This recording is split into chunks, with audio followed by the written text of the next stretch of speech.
Good morning, everyone, and welcome to our Adult Engagement Dissemination Learning Project Consultation webinar.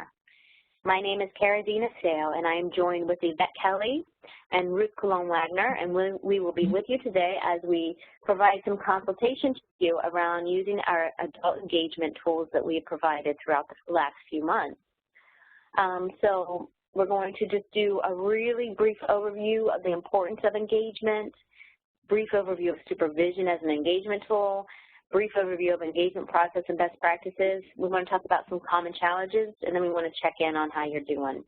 So as I mentioned, this is just a brief overview, but the most important piece is really right now to hear from you about how it's going and how you're doing. Have you been able to use any of our resources? What have you used? Have you noticed any changes? And what can we help you with? So that's why we're here today. So if you can, chat in with me and let me know, what have you used? Have you used any of our resources or our practices? What exactly have you used, and have they helped? Is basically what we want to know. I'm just going to show you these resources up here. We have the session feedback form. So hopefully those of you that are on the line with us have participated in some of our webinars or all of them around adult engagement. We had our supervision webinar, and then we had 2 webinars focused on those best practices around engagement. And so then we had a consultation call in March, and now this consultation call. So here are some of the resources we provided: the session feedback form, and then guidelines for ongoing contact, which is one of those areas that a lot of you have said that you have the most difficulty is retaining participants into your program. And then we have these guidelines for the initial and the first meeting. So chat in with us, and you can chat and send it to all panelists. Over to the right is the chat box, and chat in with us. What exactly are you using, if anything, and how's it going? We also have this brochure that our partner Ruth Cologne-Wagner from NIAPRS created for you all to use in the very beginning.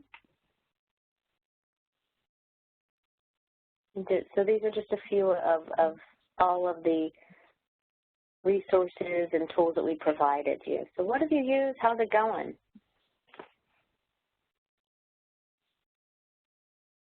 If you want to, if you're on the line and you want to chat with us, you can click the hand button. I'm going to click it, and if you see my name, you'll see the hand is raised.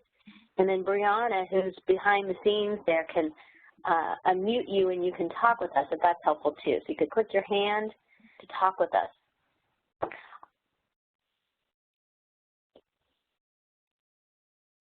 Okay, so some people are saying this is their first webinar. Well, thank you for joining. So this is a webinar. This is a consultation call to talk about all of the best practices and engagement and the tools and resources to see if they've been helpful for everyone. If you're just now joining, we do have a number of webinars that you can access on our website. I'm going to ask Brianna to put up those links for you so that you can review those other webinars, and then you can get in touch with us if you have any questions or concerns.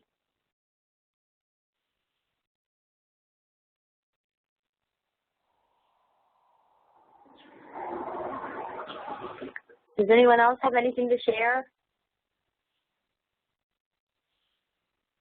So I'll just review them. You know, I think the brochure is really, really helpful to use in the beginning. So as a sort of orientation for someone new coming into your organization, there may be a lot of anxiety. There may be a lot of questions that they may not feel like they can ask. There may be a lot of hesitation. And so having a brochure is sometimes helpful to really ease the anxiety, to really lay out, you know, this is who we are, these are our roles, this is what we'll do together, and then here are some common questions you may have. And to just review this with somebody can be very, very helpful from the very beginning. It's also helpful to, if you have a list of services that you provide, that you can go over those with the participant who's coming in and looking for help, and have them start to begin to think what's going to be the most helpful for them along with your guidance. So that's something that Ruth Cologne-Wagner from NIAPRS created for us, and very, very helpful. And then we have some of these guidelines. Oh, great. Angela, we have someone that chimed in, so I was just still in the air. Thank you, Angela, for chiming in. She said she used the session feedback form last week with one of her clients, and it helped her address a few things with her towards the end. Wonderful. Wonderful. And then Elisa says she hasn't had a chance to use the session feedback form, but she's planning on using that. That's great. We've had a lot of great feedback from others who've used the session feedback form as well, and that it's been really helpful. We have one organization we're working with where they're actually going to take the session feedback form over a period of time and try to see if using it has really increased participation in the organization. So that's another way, if there are leaders on the line, that's another way that you can think about using the session feedback form. And these are just the guidelines that we've created for you. We have the initial phone contact, and these are really those skills laid out for you that you can look at and utilize and see what the guidelines are for the initial phone contact, that you're welcoming, that you're validating, you're expressing empathy, assessing for urgency. And then these are some guidelines for the first meeting. And then again, we have for the ongoing contact. And this is the session feedback form. So if you haven't had a chance to use anything, please feel free to and reach out to us if you have any questions or concerns. And if anybody else wants to chime in, we'd love to hear from you. Otherwise, we'll move on. Hello, everyone. This is Yvette Kelly. And I just want to kind of remind everyone, since there are some of you guys who did not join us before, but this really is a webinar that really is to strengthen engagement, to help supervisors work with their supervisors to strengthen their engagement skills. When we understand, when we wonder why that's so important and why it's so important to refine engagement, we know that engaging participants really begins with the therapist, right, coming in and really learning how to engage that, and really is instrumental in having participants refrain from dropping off. So that's really why we want to focus on engagement skills. And as a supervisor, really, how do you help your supervisees become proficient in this process? We know that successful participant engagement practices contribute to successful participant recovery, increased rates of attending initial face-to-face visits, and increased rates of follow-up appointments. And that's really critical. So we're really going to be working with participants to really get better and work towards achieving their goals. We know that supervisors are crucial in promoting engagement practices. Again, this is a webinar that's aimed at trying to assist supervisors in helping their supervisees really refine these skills. And I know most of these skills kind of sound, basic or foundational, but we know that there's more to it than just really having someone walk in the door. It really is an ongoing process from day one and continues throughout the therapeutic process. Next slide, Carol.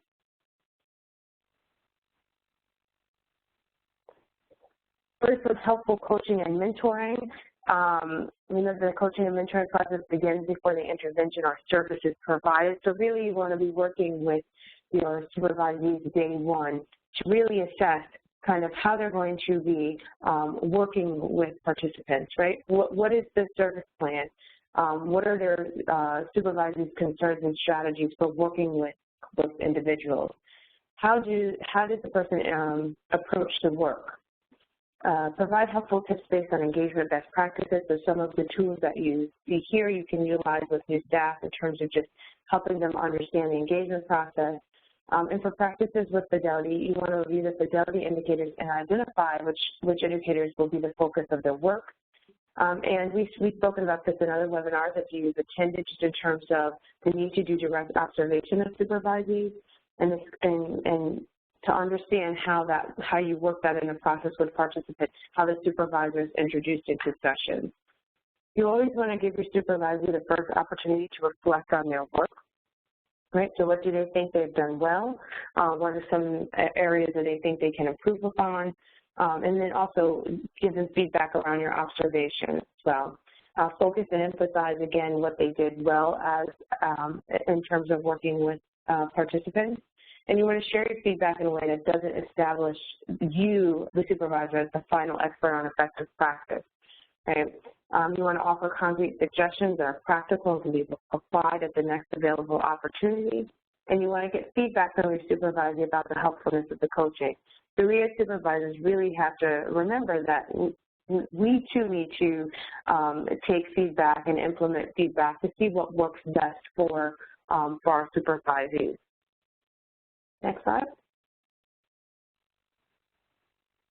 Okay, Yvette, thank you so much. We appreciate that overview of coaching and mentoring.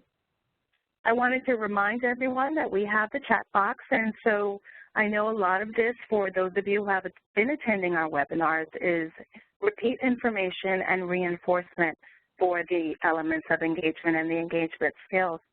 So I wanted you to just be aware of the chat box. Feel free to chat in there if you have any questions about anything at any time, and we'll be happy to be of assistance and answer your questions. So this elements of engagement, the slide that you see in front of you, that is really like a pictorial representation of engagement. And if you look at the guidelines for the first contact, first meeting, ongoing, and termination, when you look at those guidelines, this is really everything right there in one snapshot. And I absolutely love this slide because I love graphs, and this is something I would just post in on my office to help me remember the skills that I need to constantly work on with the people that I work with. So this really is the foundation of everything. And if you have a strong clinician-participant relationship, that drives it all. And one of the best elements here is the respect for the participants' expertise, just having respect for them. That really drives everything else. Once you have respect, and that will develop collaboration, and you will automatically go towards partnership and creating opportunities for involvement. We need to remind people that we work with sometimes that recovery is not a passive process. It's fully engaged, and us fully engaged and them fully engaged, and that we are here to be able to address the needs of the participant, but without them, we really can't do this. And so if we come from that strength-based perspective, it's really sometimes for some of the people that we work with, it's really very different. Some people have been with us for quite a long time, or have been receiving services for a while, and probably remember when recovery wasn't even talked about. And so it really is important whether that person is new to the process of recovery or not new to the process. They need to know that this is something that we do together. And so we just wanted to provide you with this brief overview. And if you have any questions, please let us know.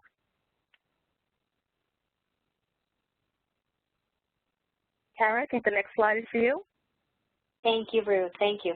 So I just wanted to, before we go into the engagement process, I just wanted to, highlight what Yvette said around supervision and the importance of the role of the supervisor as it pertains to engagement. So you can see all of these arms that Ruth so eloquently just talked about and the importance of each of these components. But these arms are only as strong as the support around them. And so as supervisors, we've spent some time talking to you about how to support these practices. And so that's why we've reviewed that up to that point. So I want to just go into the engagement process that we've talked about before. And again, if you have any questions or concerns, please chat in with us. So this is the engagement process as we've been talking about it throughout our time together. And we've split it into phone-based engagement versus in-person engagement. We recognize that a lot of you are now utilizing open access. So originally you may have been, your initial contact with someone may have been on the phone, but it's actually now in person. And so that's why you see first contact under phone and under in person. Sometimes some organizations are still having that first contact on the phone. But that very first contact is so, so important. It's vital to getting the participation into the first meeting, and it's really vital in terms of setting the tone as this is who we are, this is how we can help you, and what do you need, and what can we do to meet your needs. Also, ongoing phone contact is very helpful in terms of reminding people of their appointments. This is now done via text or via phone, and there's been a lot of literature that suggests those reminders are really, really important. There's some organizations we've heard from where they were only doing this for their psych appointments, but they're now doing it for their therapy appointments, and they've seen a big jump in their participation. So we know we all have chaotic schedules, and so a little reminder, a gentle reminder, is often very helpful. In terms of in-person engagement, so there is that first contact if you have open access, and then there's the first meetings. So those first meetings are often those intake sessions and kind of information gathering and really getting to know you a bit. And sometimes that person is different than your actual helper or therapist or provider or whatever it looks like in your organization. We want to stress the importance of that handoff from someone who's doing the intake to someone who's actually going to be providing services. Sometimes when that person is different, that really becomes a barrier into the engagement process. And I know all of us can identify with that in some way. So if you're there meeting someone and talking to them for about 3 sessions and spilling your life out to them and telling your story, maybe for the first time, maybe for the 4th time, and then you're going to go see someone different and have to do it again, we want to think about the warm handoff opportunities in between there so that it's gentle on the person and that they're aware of what's happening and that they don't necessarily have to tell their story again, that the therapist who's going to be joining them can take it slow with them. So just to think about that. And then we have ongoing contact.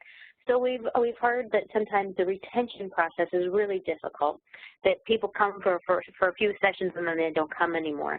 And so thinking about how do we retain our participants in an ongoing way so that they can get the most out of services is really important to think about. And we provided, you know, the engagement guide around ongoing contact, and I think this is where that session feedback form can be very helpful so that you'll make sure that you are attending to the needs of the participant and also aligning with their goals.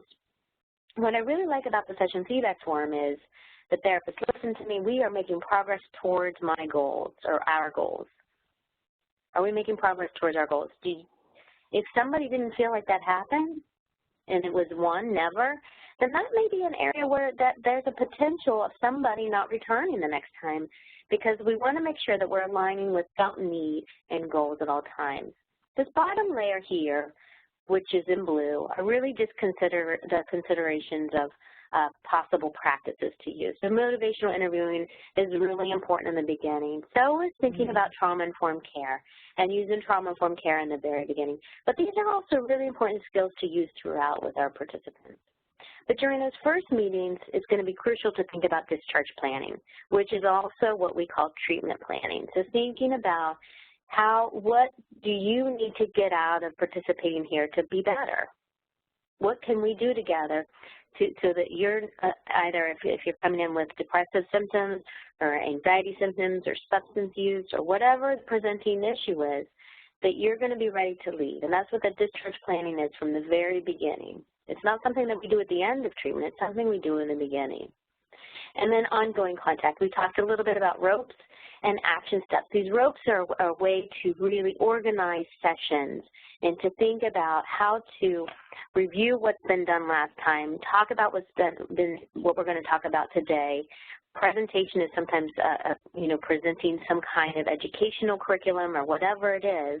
And then sometimes there's an exercise where you can practice, this if it's some kind of relationship difficulty, that you can do some kind of practice in communication or whatever it is based on the issue presented, that this format can help structure your sessions and actually help to meet the goals. And then action steps are a way to continue the work. We found that really it's what's done outside of session sometimes that make the most difference, and so those action steps are a way for people to practice. So if it's depression that people are coming in with, so that maybe they're participating in a few activities a week, and that's their action step is getting out of the house a few times a week and then checking upon that. So this is our process. This is how we're considering the engagement process. And what we would ask you to do through our time together is to identify where in this process are you having the most challenge. So we're going to have a poll question right now. What phase of the engagement process has been the most challenging for your organization, you and your organization? Would you say that initial contact, that first interview or meeting, or ongoing engagement? So you're going to choose A, B, or C. Over to the right, you'll see poll question, and then you can click the A button, the B button, or the C button. So we'll give you a minute to do that, and then we'll see what you have to say.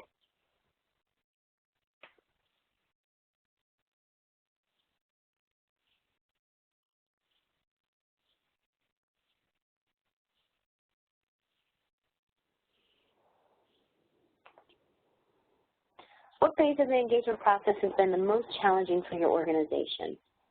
The very initial contact, so somebody calls and doesn't show up, those first meetings, those first few meetings, so they come for one appointment but they don't come back, or is it the ongoing engagement? So they come for a few, maybe 4 appointments and then they stop coming.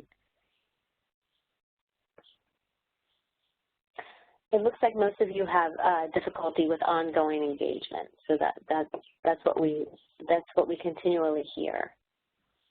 So thinking about, back here, thinking about what you can do during this ongoing contact to really strengthen attendance, strengthen participation, and strengthening outcomes is really important to think about. So action steps and ropes. We have a whole bunch of resources that are up. I hope they're up on our website. If not, they will be around ropes and action steps. They're also in our other webinars. So I really encourage you, if this is your first time, that you can go and listen to some of those webinars and hear how to use ropes and action steps. So I'm going to just, again, review this initial contact. These are the 4 phases, again, just laying them out differently. Initial contact, initial interview or meetings, ongoing services, and then terminating services. We don't talk a lot about terminating services because, frankly, many of us don't get to that point. Most people self-terminate is the way we think about it. But if you do have the opportunity for someone to, create a discharge plan, treatment plan with someone and then say goodbye, terminating services is really important in having a really healthy goodbye for someone. So just think about that if you have anybody that you're saying goodbye to. So we just did that. Okay, so that is going to go over the best practices that can really help to decrease your no-show rate and increase your show rate. Thanks, Yvette. Yeah, thanks, Kara. And so let's, Kara just kind of mentioned that, through the polling, you guys identified that ongoing engagement was really, one of the most challenging areas. And just through my own experiences being the director of an outpatient mental health clinic, I completely understand how that is a challenge.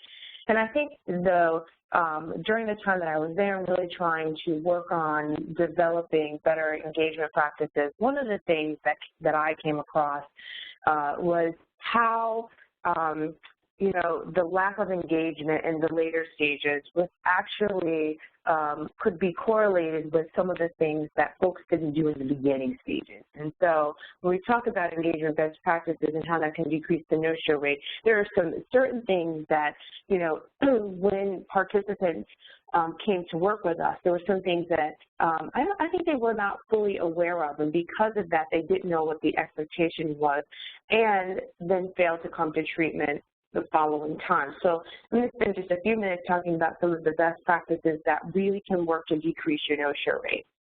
And I think one of the first ones is to really help participants understand the cost-benefit analysis of being in treatment. So this is more than just them arriving at your clinic and you saying, you're here for individual therapy, and so we're going to proceed. It really is about informing them of what the expectations are, what does it mean to be in therapy, what are you going to expect from them in terms of how often they come in, their engagement. You want to discuss with them how their behaviors may be impacted and the behaviors of family members. You want to explain the role that you play in sessions, and you want to create a working alliance. So you really do want to spend time acclimating them to therapy, and it doesn't matter if they have indicated that they've been in therapy before. The reality is that we don't generally spend a lot of time orienting them and really letting them know what the expectations are around services, as well as the variety of services that we offer. So sometimes they may come to us and it may have been referred to us from another provider who, just says they need therapy, and we haven't really explained to them all of the other options that are available. So spending some time orienting them actually pays off in the long run. You want to build a trusting relationship. You want to recognize that there's been some power dynamics at play, whether it be between them and just service providers in general. And you have to recognize that has the potential to be dismissive. And so you really want to work to undo that, because you really want them to contribute to their own success. And the way that they do that is that you empower them, you ask them, you give them information so they can make informed choices. You lay out the pros and cons, and you help them kind of identify what's going to be in their best interest. Next slide, Kat.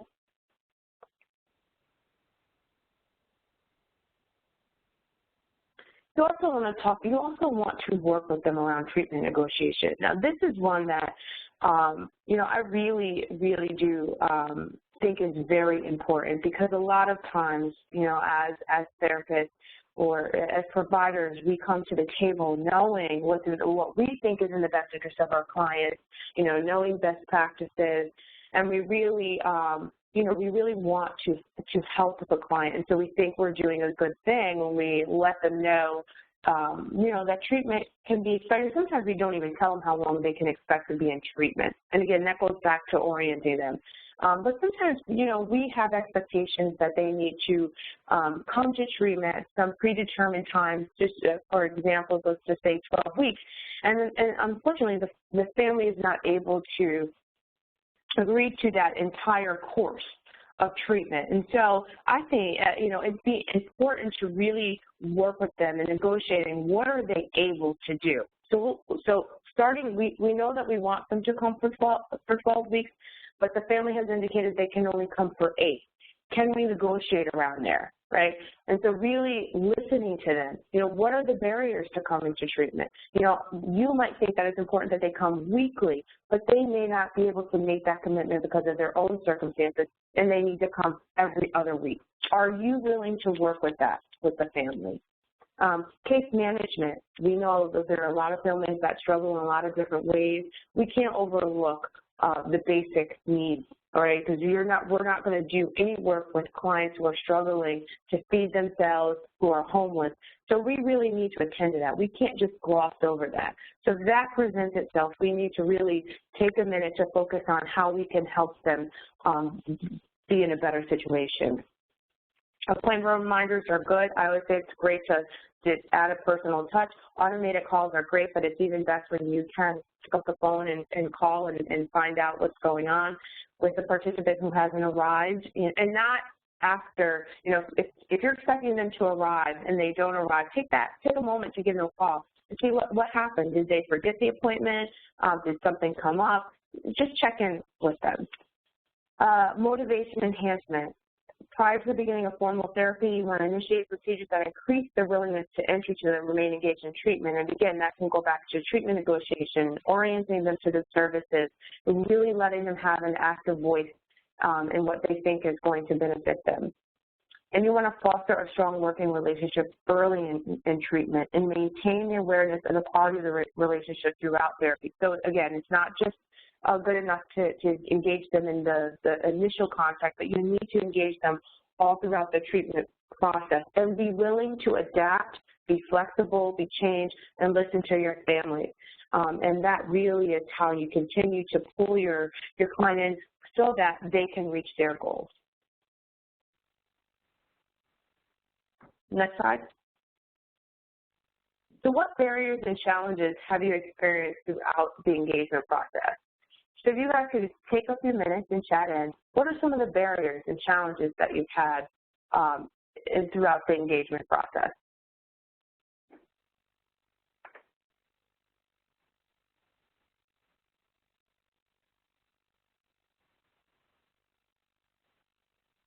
So if you can just take a few minutes to chat in, or if you want to raise your hand so you can be unmuted, that would be great.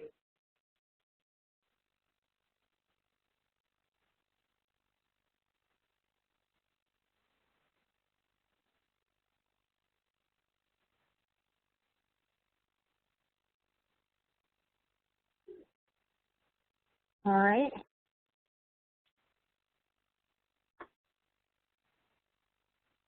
And let me just say that this is our consultation webinar, so we really are looking to get feedback from you guys in terms of what your challenges and struggles are, what's been helpful.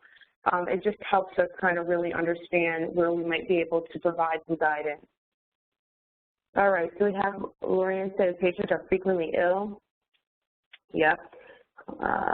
Client buying into what's being suggested, and that's great. And again, let me go just comment on that for a minute.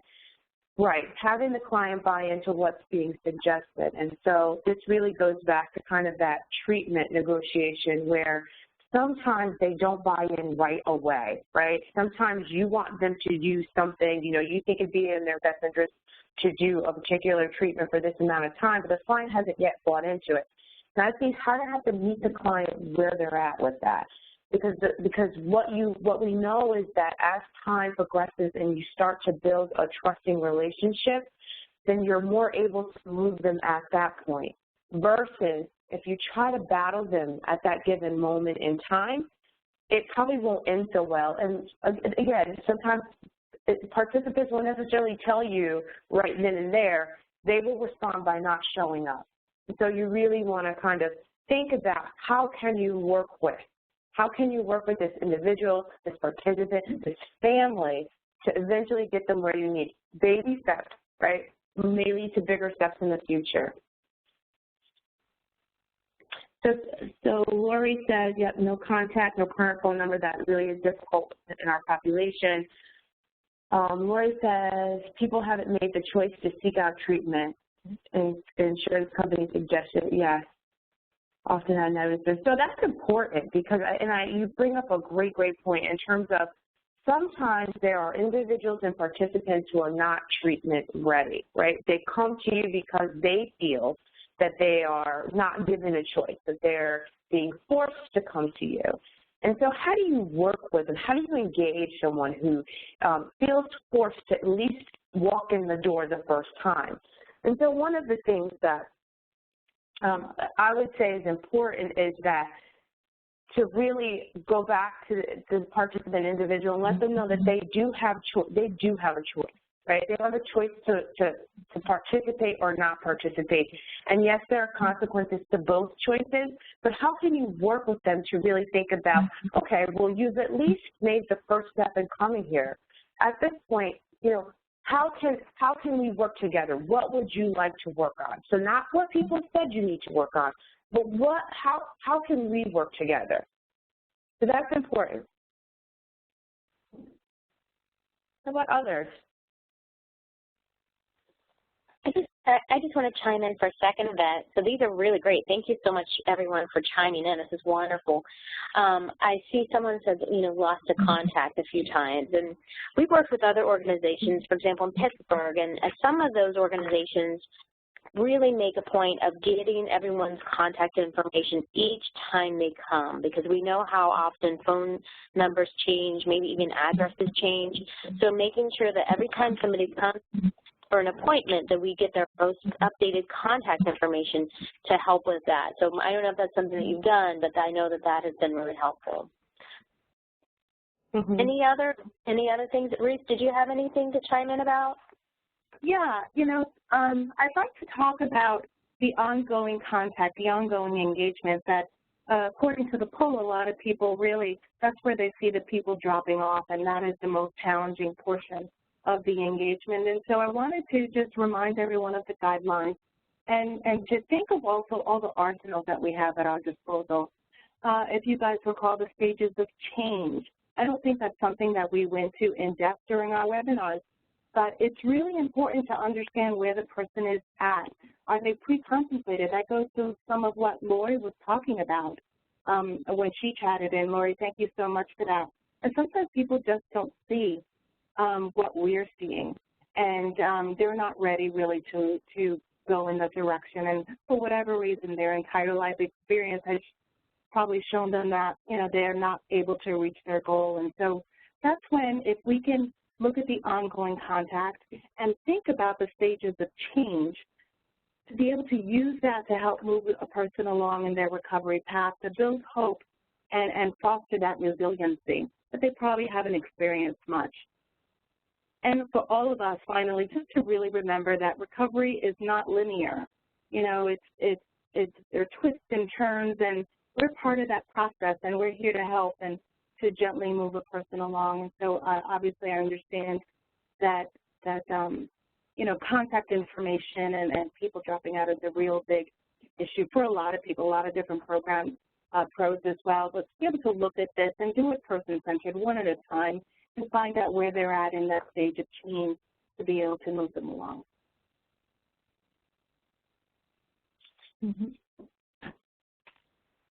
Thanks, Ruth. And I see another great question. What if their goals are unrealistic? For example, I want to get off dialysis.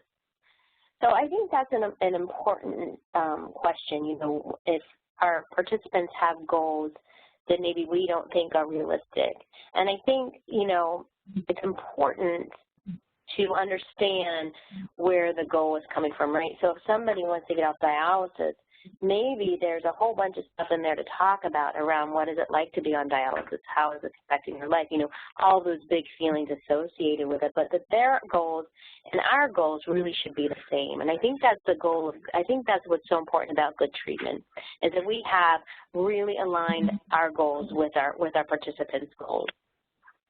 And engaging the entire family can be difficult. Thank you, Stephanie. Yes, we hear this time and time again, how difficult it can be to engage the entire family, but I think we need to remember how important it is to engage the entire family. So we're seeing somebody for a limited amount of time, and the goal is, as Ruth said, to really, you know, really gently motivate them and be in their lives, but eventually we hope that they're going to be okay and be around support and be able to take care of their own health and their own wellness. And so anything we can do around engaging the entire family, because that is a support system that we can help to increase and strengthen at the same time that we work with our participants, would be the most ideal. You know, depending on the age of the individual, sometimes there are groups that we can have with kids and their parents, or if it's adults, sometimes we can identify one family member that comes in and starts to work with them and think about how they can support them best. So it's really about building those support systems that I think is so important too.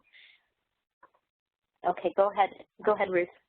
Yeah, thank you. I want to go back to what Lorraine was saying, because it really is such an important issue when we work with individuals and we really feel that what they want to achieve really is not achievable. And so one of the things that Lorraine said was that what if their goals are unrealistic? I want to get off dialysis, as an example.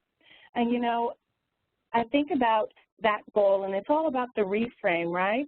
How can we take what that person is saying and just reframe it in a way? It sounds like that person really just wants to be healthy, wants a normal life. And so to be able to normalize that desire and that feeling, yeah, absolutely.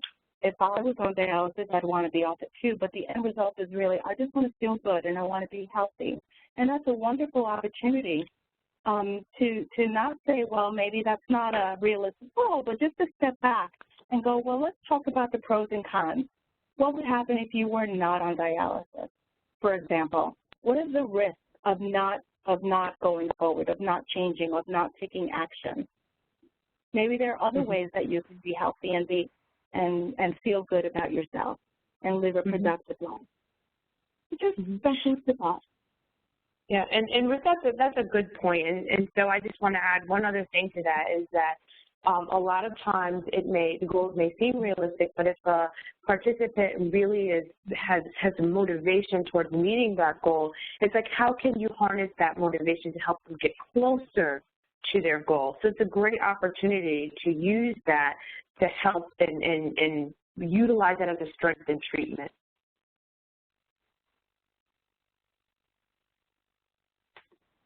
Yeah, that's a great point, to really using that motivation. And as Ruth was mentioning earlier, the kind of motivation we're interviewing in the stages of change, where are the individuals along those lines of willingness, readiness to change, and working with them where they are on that? Wonderful.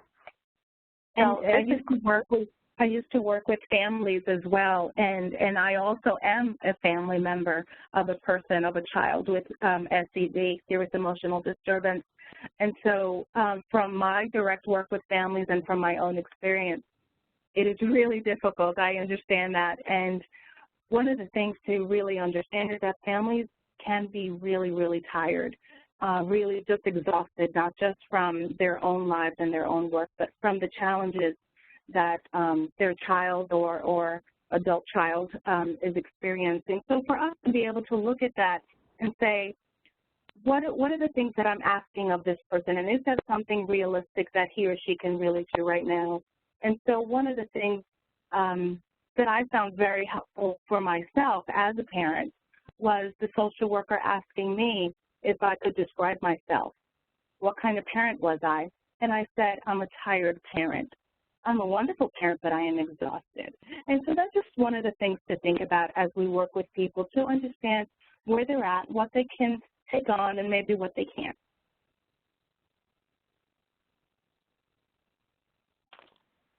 Wonderful. Thanks, Ruth. So I think we're going to move on if nobody else has any other barriers to talk about.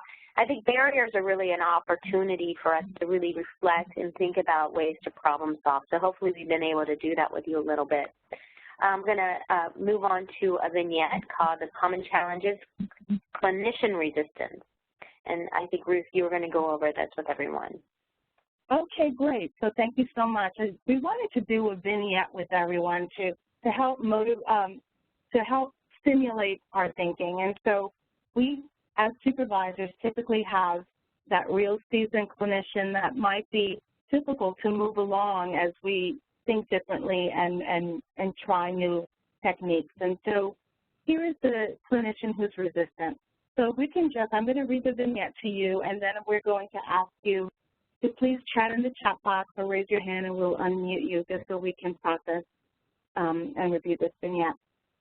So Stephen is a mental health clinician with 13 years of experience working in adult outpatient clinics in Tompkins County. So 13 years, this is a seasoned clinician. Over the past year, Stephen's participant no-show rate has steadily increased, specifically following the second and third contact.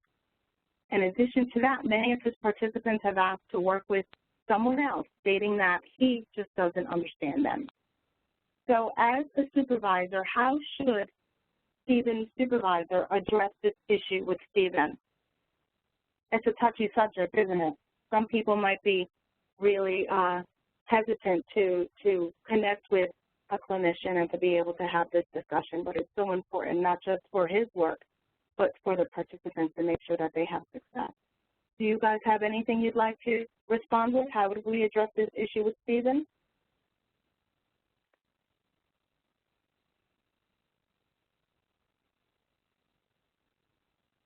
Okay, so we've got Doug, who said that he thinks the supervisor should ask the people who are no-shows to sit in on a session when they meet with Stephen. Okay, so it seems like you're asking for really that supervision where the supervisor's right there in the room. That's definitely a technique that we have talked about, right, Yvette?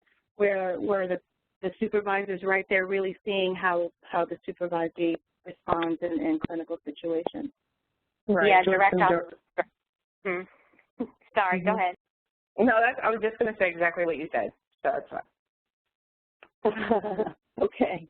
And we've got Lorraine, who says to ask Stephen how he thinks he's been doing in his role, and that's absolutely perfect, Lorraine. You know, to be able to come to him, and realistically, there needs to be a starting point for this very, very important conversation. We want him to succeed as an employee of ours. We want our clients to succeed as well. So how are you doing? How do you think you're doing? We need to know his perspective on his work. And then to be able to come back to him and say, well, this is our experience so far. Not that you're not doing great work, but we need to maybe tweak something, and let's do what Doug was saying. Let's have that supervision where I'm in the session with you. Okay, then we've got maybe a week later to discuss the session. with the person after Stephen has completed any follow-up. Okay, thank you so much, Doug.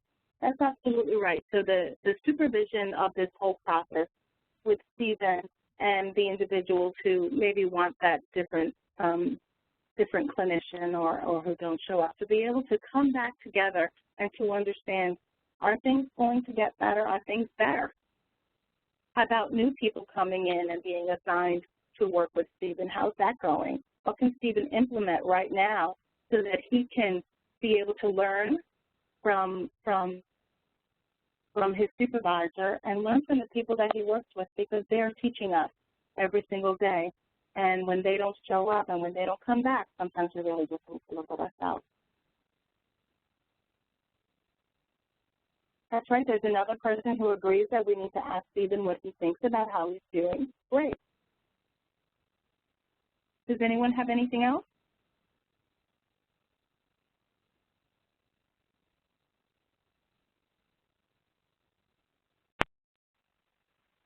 Okay, so we've got one last one that says, I would use appreciative inquiry to create a base for the talk. So yeah, you need a starting point, right? You need to start someplace, and to be able to say, how do you think you're doing? I appreciate your work. We need to evaluate how things are going, because things, people have been dropping out. And just, we all talk about productivity nowadays, right? And so people know themselves. It's not going to hit anyone as a surprise when we approach them and we start talking about productivity. And to be able to say, we've discussed in the past about people dropping off, and that's really happening more and more. Haven't you noticed? That's a great response.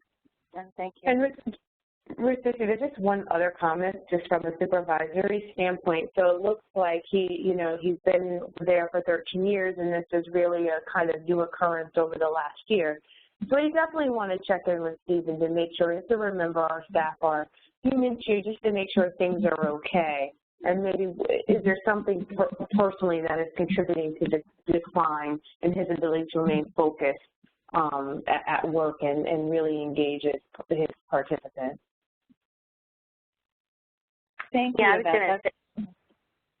was going to say something similar about, maybe Stephen's behavior and what's happening is letting us know that maybe he's feeling a little burnout, maybe he has his own things going on, or he's suffering with some compassion fatigue. So check in and around that, I think, is really important as a supervisor. But I also think even more important, what you're doing is you're modeling this collaborative kind of feedback, this culture of feedback that we keep talking about that's so important, and providing feedback to Stephen, and so that hopefully he will start to do the same with his participants that are coming in to see him in a way that's most helpful. And so, you notice, asking him how he's doing, this inquiry,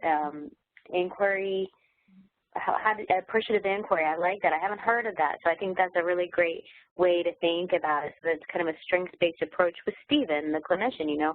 Sometimes, we all need some extra support in our lives and checking in around that. But also you need some feedback around how we're actually doing in our work. Even if I've been somewhere for 13 years, I still need some feedback about how I'm doing and how my participants are doing in my job, that I'm here to really help them. And if they're not showing up, then we have to take a really hard look at that. But I wanted to just go through really quickly, while we still have a little bit of time, the ropes. So, Ruth, would you want to talk to everyone? We did mention this earlier around the ropes as a way to think about really maintaining the ongoing contact and keeping that retention with our participants. Yeah, I was looking forward to talking about this with everyone, because it really seems like with that ongoing contact issue that people are talking about, that people are just dropping off and they're having a hard time with that specific skill set, to be able to go through the ropes. And it's so important for seasoned clinicians, new clinicians, and even in the supervisory process to have a format and a structure to a session. That way we can take that and really replicate it and say, this is what we should be doing, and let's review together as a team in terms of a supervisory team, and let's follow this model. And so the ROPES really stands for review, overview, presentation, exercise, and summary. Pretty simple.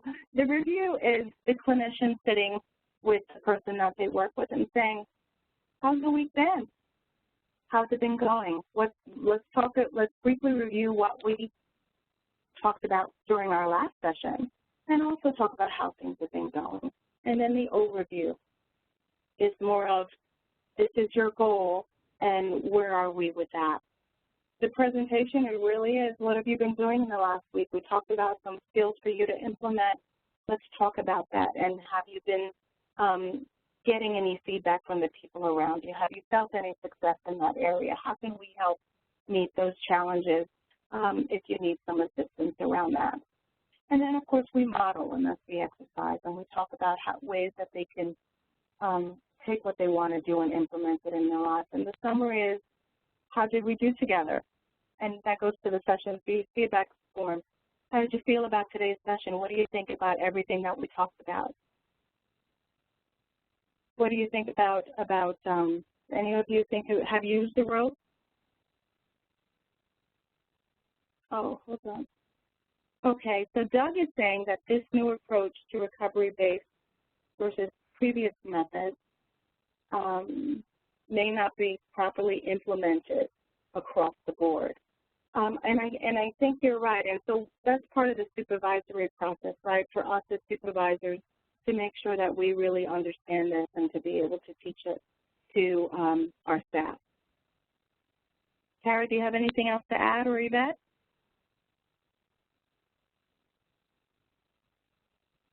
No, Ruth, I think you covered it well. Yeah, I think you've covered it well, too. I wanted to bring up the ropes to think, in an effort to really think about, maybe clinicians like Stephen or others, ropes is often a really helpful tool when we're feeling stuck and when we may be feeling, having some compassion fatigue. I just wanted to remind you, we do have a webinar on ctacny.com around compassion fatigue. We always recognize throughout all the work we do with everyone that this is not easy work, that it really isn't, that you're doing really, really hard work, and you're really doing an amazing job. And so I just wanted, sometimes we are, some of us are suffering with some compassion fatigue. So I just wanted to put that out there, that we do have a webinar around that. But ropes is a really helpful activity. It's not an activity, it's a kind of an approach. It's often used in group work. But we are recognizing more and more how helpful it can be to really think about our individual sessions being structured with ropes as well, as a real way to help us know what we're doing, know where we're going, and it can help to really prevent that compassion fatigue. It can also help for our participants to know what's happening and what I'm doing in the session as well. So this is something that maybe if I was Stephen's supervisor, I'd say, well, let's try to think about using ropes in some of your sessions. Have you ever tried to do that? Maybe that will be helpful to really start to think to structure them a little bit so that we are meeting the needs of the participants that are coming in. Anybody have any thoughts or questions around that?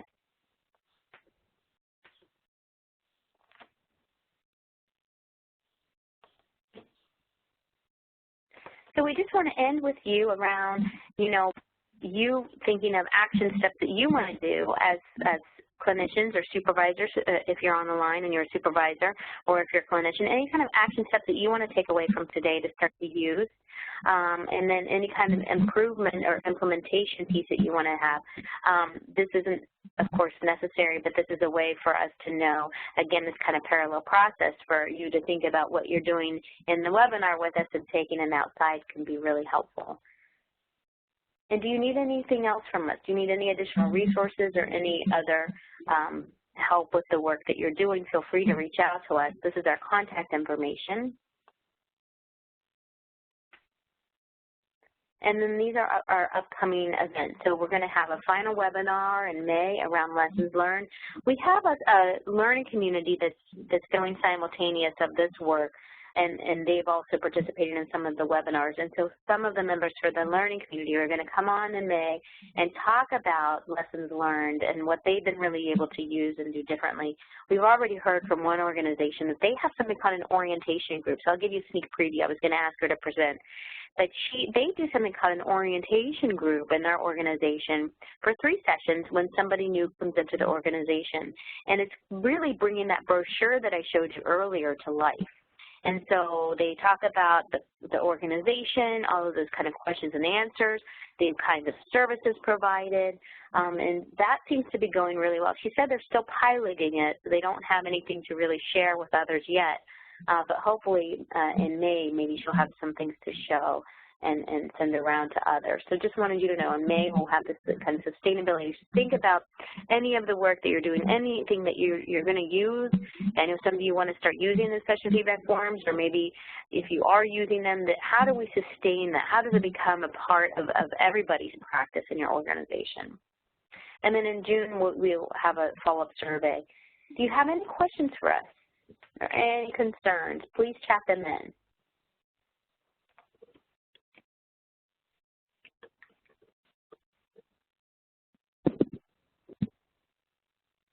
Okay, we have someone who says she's going to attempt to use all of it and train her staff on this. Wonderful. Again, please go, I know Brianna put the link to our website where you can access our other webinars that will be very helpful as you start to do this with your staff.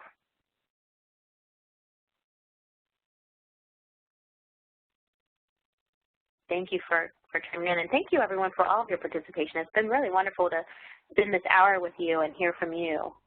You can visit us at ctacny.com. And Brianna, will you just put up that link again to the website where they can access the past recordings? And with all the recordings, there are also resources attached to them that are also up as well. Does anybody have any other questions or concerns? Ruth or Yvette, do you have any last words?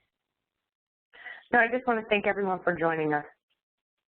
Yes, I echo that. Thank you so much, everyone. Great. And so Brianna just put up that link. So ctacny.com/AEDP.html. So that's where you can access our other recordings.